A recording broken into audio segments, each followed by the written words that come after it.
அருமை தமிழர்களே, சிவகுமாரின் அன்பான வணக்கங்கள். இந்த உலகம் தோன்றின நாள் முதலாக அறிஞர்கள், சிந்தனையாளர்கள் மத்தியில் ஒரு பெரிய விவாதம் ஒன்று நடந்துக்கிட்டே இருக்கு.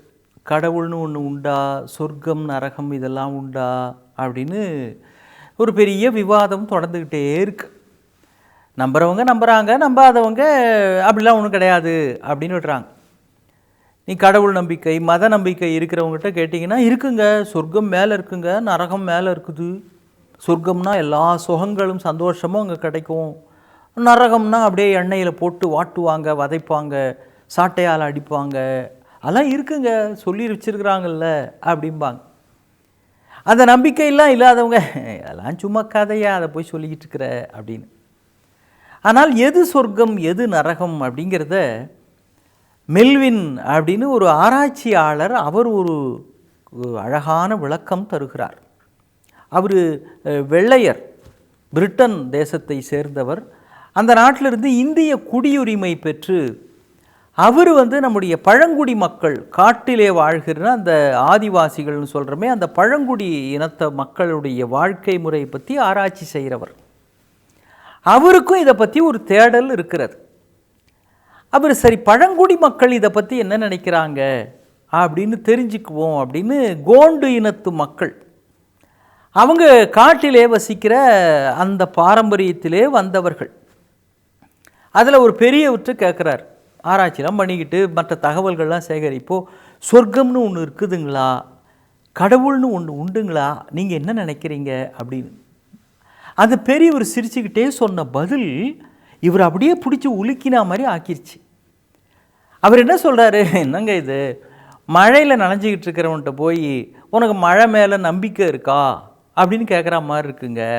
தேன் குடிச்சிக்கிட்டு இருக்கிறவன்ட்ட தேன் இனிப்பாக இருக்குமா இல்லை உனக்கு அந்த அனுபவம் உண்டான்னு கேட்குற மாதிரி இருக்குதுங்க அப்படின்னார்.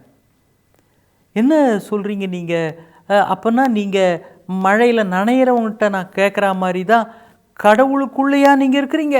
ஆமாங்க, கடவுள் தான், சொர்க்கம் தான், ரெண்டும் ஒன்று தான், என்னை பொறுத்த வரைக்கும் அங்கே தான் இருக்கிறேன் அப்படின்னு. இவர் சுற்றி இவரை பார்த்துட்டு, எது இந்த காடா சொர்க்கம்? ஆமாங்க, இந்த காடு தாங்க சொர்க்கம். அது கூட இல்லை, இந்த காடு தாங்க கடவுள் அப்படின்னார். இது மெல்வினுக்குள்ளே ஒரு பெரிய வாசலை திறக்கிறது. என்ன காடு சொர்க்கம்? ஆமாங்க, காட்டுக்கு எந்த பேதமும் கிடையாதுங்க. இங்கே சிங்கம், புலி, கரடி, பட்டாம்பூச்சி, அருவிகள், மலைகள், நதிகள், நத்தைகள், தேரைகள், பாம்புகள் எல்லாம் ஒன்று கூடி வாழ்கிற இடம். இங்கே எந்த பேதமும் கிடையாது. யார் வந்தாலும் இது ஏற்றுக்கொள்ளும். இங்கே வராத அப்படின்னு இது யாரையும் நிராகரிக்காது. இவர் ஒன்றே கேட்குறாரு, உங்கள் கடவுள் என்னை ஏற்றுக்குவாரா? உங்கள் கடவுள் என்ன ஏற்றுக்குவாரா? அது சொல்லுது, கடவுளுக்கு எந்த பேதமும் கிடையாதுங்க. சொல்லப்போனால் அவரை பொறுத்த வரைக்கும் இந்த உலகத்தில் எல்லாமே அவருடைய உயிர், எல்லாமே அவருடைய உடம்பின் பல்வேறு அம்சங்கள் தான். அதனால் எந்த அம்மாவாவது தான் பிள்ளைய தாங்கிட்ட வராதன்னு சொல்லுவாளா? காடு கடவுள் உங்களை ஏற்றுக்கொள்ளுகிறதிலிருந்தே இதுதான் கடவுள்னு நீங்கள் புரிஞ்சிக்க வேணாமா அப்படின்னு அவர் கேட்டிருக்கிறார். ஆடி போயிட்டார். என்ன இப்படி சொல்கிறீங்க? அப்போ இதுதான் கடவுள், இதுதான் சொர்க்க அனுபவம் தரும்னு சொல்கிறீங்களே, அப்போனா நரகம்னு ஒன்று இருக்கணுமே. அந்த கோண்டு இனத்தை சேர்ந்த பெரியவர் சொல்கிறாரு, ஆமாம், சொர்க்கத்துக்கு பக்கத்திலேயே அந்த நரகம் இருக்கிறது. அந்த நரகம்தான் பல்வேறு தொழிற்சாலைகளாக, ஆலை கழிவுகளாக, புகைப்போக்கிகளாக, இந்த காற்று மண்டலத்தையே மாசுபடுத்தக்கூடிய விரைவு வாகனங்களாக, பல்வேறு முகங்களாக அது சுற்றி கொண்டிருக்கிறது. கொஞ்சம் கொஞ்சமாக இந்த சொர்க்கத்தையே எப்படியாவது அழிச்சிடணும்னு அந்த நரகம் பார்த்து கொண்டிருக்கிறது. அது மட்டும் இல்லை, இந்த காடு இருக்குதே எல்லாருக்கும் இடம் கொடுக்குது. இது யாருக்கும் சொந்தம் இல்லை, அதனாலேயே எல்லா உயிர்களுக்கும் இது சொந்தமாயிருச்சு. ஆனால் நரகம் பாருங்க, அது வலியவர்களுக்கு மட்டும்தான் சொந்தமாக இருக்கணும். சாதாரண எளிய மக்கள், எளிய உயிர்கள் எல்லாம் அது முன்னால் கை கட்டிக்கிட்டு நிற்கணும்னு அந்த நரகம் எதிர்பார்க்குது. அதை பொறுத்த வரைக்கும் கடவுள் வேண்டாம், சொர்க்கம் வேண்டாம், எல்லா இடத்துலையும் தன்னுடைய ஆட்சியே இருந்தால் போதும்னு நரகம் நினைத்துக்கிறது. காலப்போக்கில் எப்படியாவது சின்ன சின்ன கடவுளை அழித்து விட்டு தானே அந்த கடவுளாக தன்னை காட்டிக்கொள்ள வேண்டும்னு அந்த நரகம் நினைக்கிறது. அப்போ இவ்வளவு வெறியோடு அது இருக்கிறது. அப்படிங்கிற பொழுது இந்த மாதிரியான ஒரு சொர்க்கத்தை, இந்த மாதிரியான ஒரு கடவுளை பேணி பாதுகாக்க வேண்டிய பொறுப்பு நம்ம எல்லாருக்கும் இருக்குது இல்லைங்களா? அடுத்தாப்புல அவர் சொன்ன வாசகம் இருக்கிறதே, அதை மெல்வின் அதுதான் இது உலகம் முழுவதும் தெரிந்து கொள்ள வேண்டிய செய்தின்னு முடிவு கட்டுறதுக்கே காரணமாக இருக்குது. அவர் சொல்கிறாரு, உலகம் முதலில் இந்த காட்டிலே தான் தொடங்கிச்சு.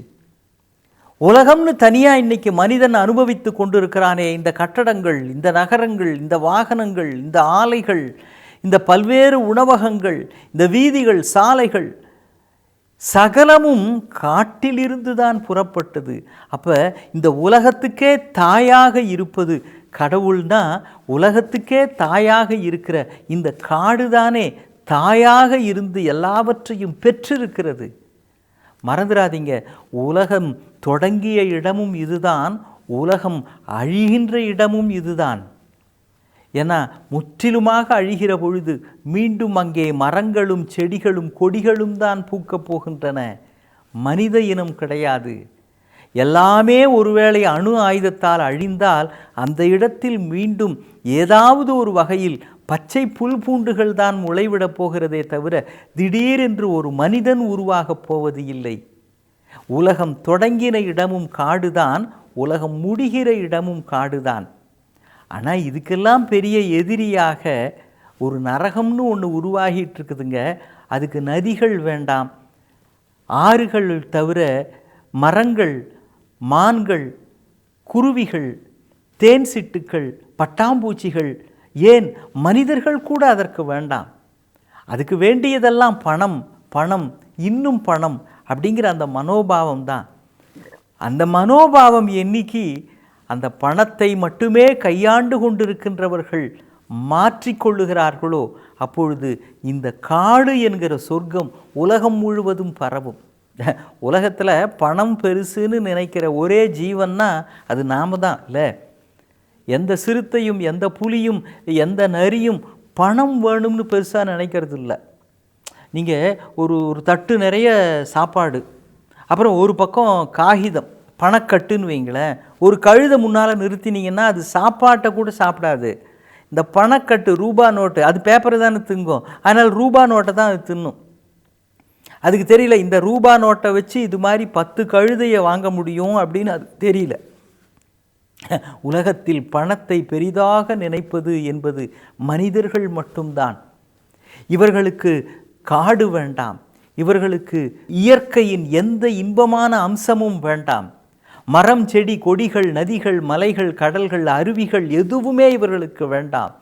மேலும் மேலும் பணத்தை சேர்த்து வைத்து கொள்ளலாம் என்கிற இந்த மனோபாவம் இருக்கிறதே, இதுதான் நரகம் தொடங்கும் இடம்.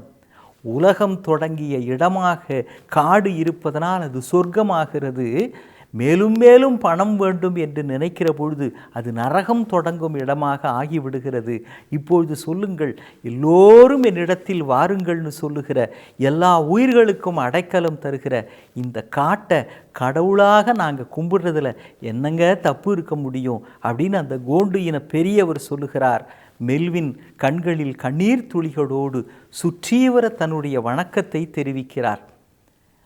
உலகத்தில் சொர்க்கம் இருக்கா, நரகம் இருக்கா, கடவுள் இருக்கா அப்படிங்கிற விவாதத்தை விட நமக்காகவே இயற்கை தந்திருக்கிற அல்லது இறைவன் தந்திருக்கிற இந்த சொர்க்கத்தை பத்திரமாக பாதுகாத்து கொண்டால், அந்த சொர்க்கம் தருகிற பாடத்தை பின்பற்றினால் தனியாக சொர்க்கம் என்று எதுவும் வேண்டாம், வாழ்கிற இடமே அப்படி ஆனந்தமான ஒரு களமாக மாறும் அல்லவா? மீண்டும் சந்திப்போம். வணக்கம்.